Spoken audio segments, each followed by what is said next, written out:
This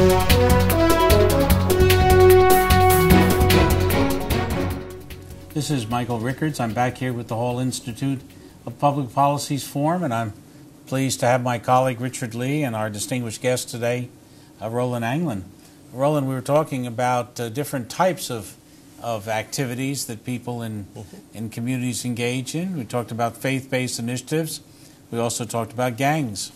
But either one, it seems to me, has a central role for what we call loosely leadership. And I know you're a student of leadership, and I'd be very interested in some reflections that you have about how you exercise leadership in a democratic society. That's a great question, because leadership is intimately tied to how we rebuild our communities, and that's something I think a lot about. How do we put in place those key people at a very local level that will do a block watch, that will say, let's get together and help our young people? We used to be able to do that as a nation. We used to be able to find outlets for them to exercise leadership. Unfortunately, with the transience of American society, it's very difficult to do that. We used to have the Elks Club. We used to have the Scouts. We used to have a number of things where people could be leaders. And we don't have that as much anymore. We need to refashion those institutions and opportunities so that people can be leaders, because without those people, I'm just afraid our communities won't have the opportunity to coalesce and come back. Without leadership is key. As I travel the length and breadth of this country and, quite frankly, the world, and see community initiatives and how it strengthens a democracy, if you don't have leadership in place, you're not going to get very far. How do you teach leadership? I think leadership is built in the crucible of experience. And we don't provide those experiences anymore. You know, you sort of come out, people expect you to be a leader, when that's just not true. You have to go through stages of being tested, failing, and nowadays, if you fail, there's no second act. When I was growing up, I had a teacher who said, there's always a second act in America. I'm not so sure there's a second act. The cost of failure for a young person these days is quite high. And we need to be able to say, go ahead, fail, but you've got to learn from that. We don't expect you to make the same mistakes, but it's okay. What if you were telling young people that they're important, that they acquired certain leadership skills? What are the most important skills in a democratic society? The ability to listen, to be empathetic, and not to be arrogant, to say that I know it all. You'd be surprised how far you can travel and how much you can accomplish if you really listen to people and just be aware of, well, let me walk in their shoes for a while. Let me try and understand why that person said that instead of reacting. I think we've lost that. How do we encourage our young people to become leaders?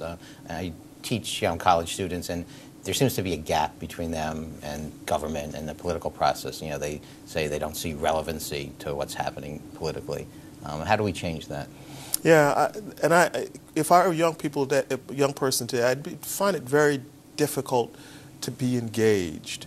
We don't provide the same sorts of opportunities. When I was growing up in Brooklyn, New York, there was the local, I will say, the Democratic House in Brooklyn. And they brought me in. And I was not of the same ethnic orientation, but they said, you're going to be a leader in this community, and it's incumbent on us to leave this place better than we found it, so we're going to bring you in, and we're going to teach you how to be part of the democratic process. Where does that happen anymore? A lot of places it's, let's keep people out. Let's suppress the vote. And that, I think, is very detrimental. We need to reach out to young people and grab them by the collars and say, people died for the vote. You've got to become part of the process. We've got to show you that it's in your self-interest to be part of the process, to change it, if that's what you want to do. What do you see as really the most important agenda for somebody interested in community and economic development as you look forward? Learning the skills of community and economic development, that it's not only passion. When I went into this field, I went into it with a lot of passion, but I had to quick step learn the techniques, and part of the techniques is accounting, real estate development. I don't mean to say you become a technocrat. That's not what I'm saying. But for you to be helpful and to forward a community development agenda, you have to be able to know the dynamics of a community and real estate and the economy. What do you think is probably the most significant development that we're going to see in the next 10, 15 years in dealing with the question of economic development, community building, and the question of the old American dilemma, race? Yes. Let me take them separately but bundled. I think that in the next 15 years, we are seeing it already, a resurgence of inner city communities. We think in America that once a city dies, it dies. That's never happened.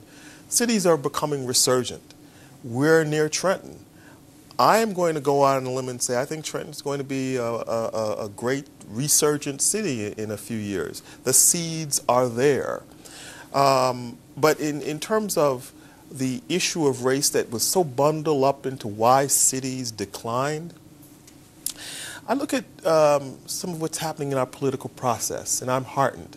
I see a number of young mayors across the country, Adrian Fenty in Washington, D.C., our own Cory Booker, and now a national figure such as Barack Obama. And these are individuals that are gifted, they're great leaders, they're technically adept at in the world of politics. That is just a wonderful development that bodes well for showing that America is making some dent into that age-old issue of race. Not solving it, but making a significant dent. It's a nice way to end your discussion and to end our discussion about the importance of community development.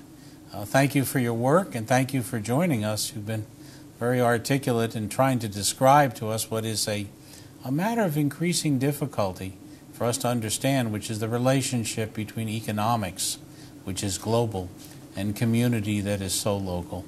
Thank you so much for having me. We're delighted to have you, and I hope that you will join us again for our continuing discussions of public policy issues.